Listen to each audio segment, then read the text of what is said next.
Hello everyone. Today we listen to a story named Footfalls by Wilbur Steele, a 19th century American author. The story is set in a fishing seaport in the east coast of America. Boaz Negro is a Portuguese cobbler who has migrated in from the Caribbean. He has set up his shoe shop near the shorefront and lives in a semi-detached house just behind with his son Michael. Boaz lost his eyesight some years back and has become totally blind. But Boaz did not lose his exuberance.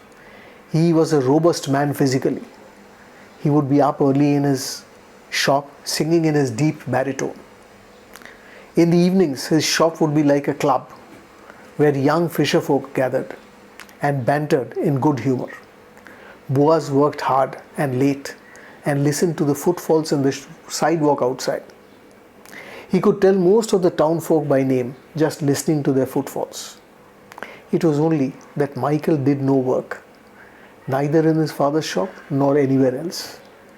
And his father was always ready to provide him with money to get around town. Michael isn't too stout, Boaz would say to anybody who dared to broach the subject. Campbell Wood was a young man who lodged on the first floor of Boaz Negro's house. Behind the shop, he was the manager of the local bank and considered to be a rising man, educated, so very different from the fisher folk. One evening, Campbell Wood returned from work and Boaz was alone in the shop. "Good evening, Mr. Negro," he said breezily. With the uncanny sense of the blind, Boaz knew that Michael was standing quietly in the dark, in the entry that joined the shop to the house. As he turned to go, Campbell Wood missed his step and Boaz heard him fall, or something heavy fell. Boaz could tell it was a burlap sack containing coins, very heavy coins, probably gold. Campbell Wood recovered his step. "Government funds for the breakwater works," he explained in a low voice. "Couldn't trust it overnight in the office safe," he said, and went up to his lodgings. Boaz and Michael had supper. Boaz returned to his shop, leaving Michael to go to bed. But Boaz heard footfalls on the ground floor as well as on the first floor. Till Campbell Wood called out to Michael to play cards if he was not sleepy. Soon footfalls ceased on the upper floor. After quite a while, Boaz heard discreet footfalls come down from the house, turn the corner and away from the house. Boaz sat immobile at his last, not knowing what to do. "Fire! Fire!" the cry arose. After a while, shaking Boaz out of his reverie, the first floor of his house had caught fire. Flames were licking hungrily at the wooden structure. Soon firemen had arrived and put out the blaze. The first floor was completely burnt. They found the body, or whatever was left of it. Campbell Wood was fully dressed. The watch, the cufflinks, the tie-pin, all survived the fire. The back of the skull was bludgeoned in with the fire iron, and Michael was nowhere to be found.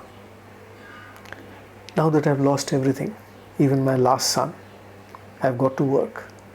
That cachorra, Portuguese for a bitch, will come one day in the dead of night, and I will show everyone," said Boaz. He spoke very little thereafter.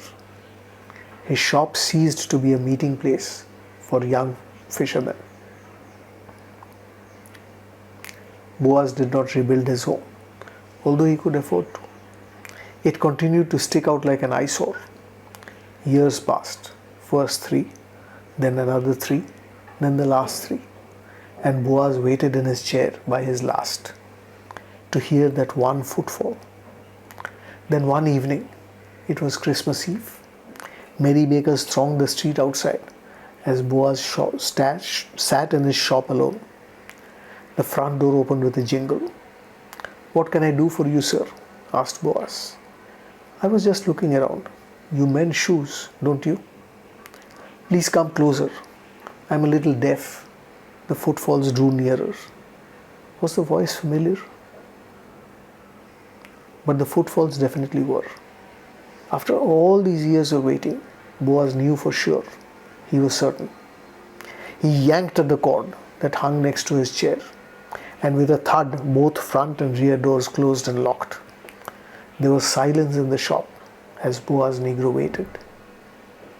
At last, there was a sharp intake of breath. Boaz launched himself from his chair and caught the visitor in a vice-like grip. He could only emit a shrill scream before the massive arms sapped away his life in moments. As the man fell at his feet, Boaz felt his face and grasped his beard. A beard? Had he killed the wrong man after all? Outside on the street, the revelers heard the scream and banged on the cobbler's door. Boaz paid no heed. He took down his razor and a mug of water and soap. He lathered the dead man's face and began shaving away the beard. When they broke down the door and entered the dark shop, they saw the hideous sight and stopped in their tracks. For the man who lay dead, shorn of his beard, was none other than Campbell Wood. Boaz had known that it was Campbell Wood all along, who had left furtively that fateful night from the Footfalls, of course. But after the fire, he had kept quiet for only one reason.